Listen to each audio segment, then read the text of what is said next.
Right. A very good afternoon to you, distinguished ladies and gentlemen.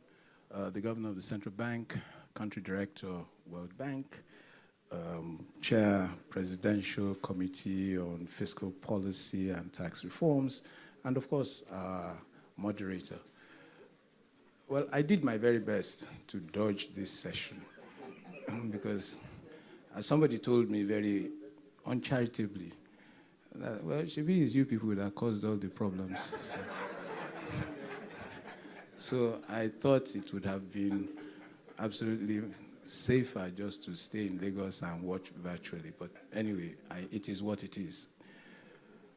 The essence of this session is really to talk about policy coordination, specifically monetary and fiscal policy with the objective of economic development. And I think it'd be useful to, at this point, set up what it is that context needs to look like, because that's the objective of the coordination conversation that needs to happen today. Any which way you look at it, the Nigerian economy is unstable. And what does stability mean? It's really broadly three things. First, you need output growth that exceeds population growth. We've been declining in growth. In the last 8 years, 1.7% was the average rate of growth. And population, at the least, was 2.5%. So you can understand the reducing per capita income. Second, you want your costs. It doesn't matter whether it's the domestic or the external costs to be stable and preferably low. So what do I mean by that?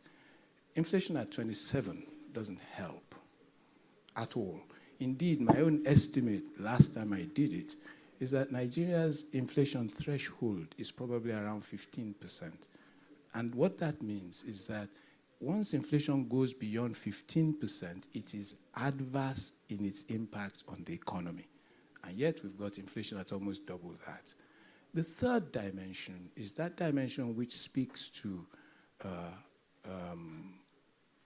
current accounts, current and capital accounts. We need a positive and hopefully strong current account. The last time we had the kind of strength in the current account that was consistent with growth and low inflation was in 2013, 2014. But then, having said that's where we need to go. You need output growth, probably 2x of population. You need inflation certainly lower than 15%. You need a current account that's probably at the least about 2% of GDP. Question then becomes, if that's the target, what are we talking about in terms of policy coordination?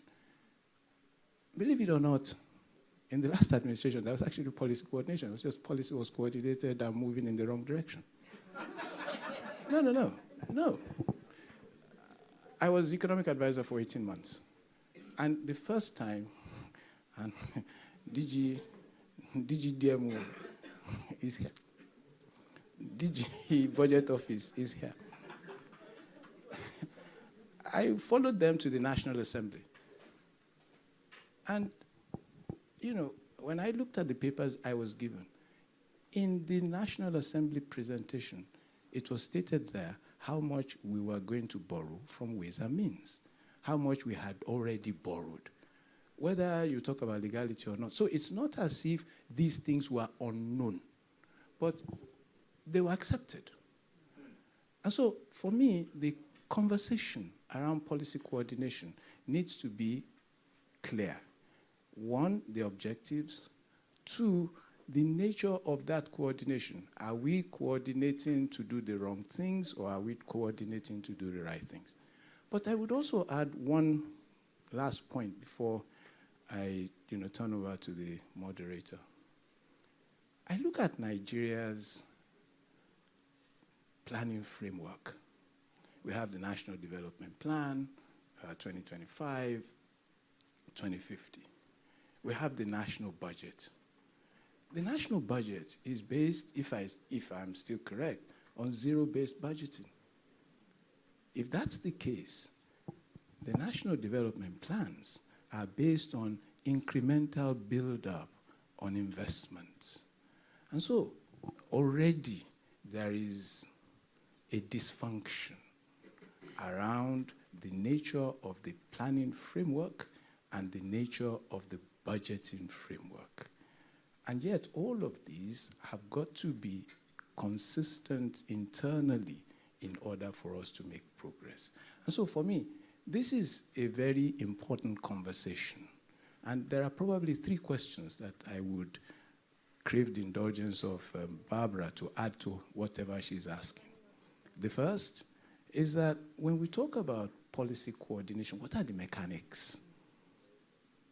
Because it's important to have a clarity about the mechanics and the mechanism that enables us to coordinate.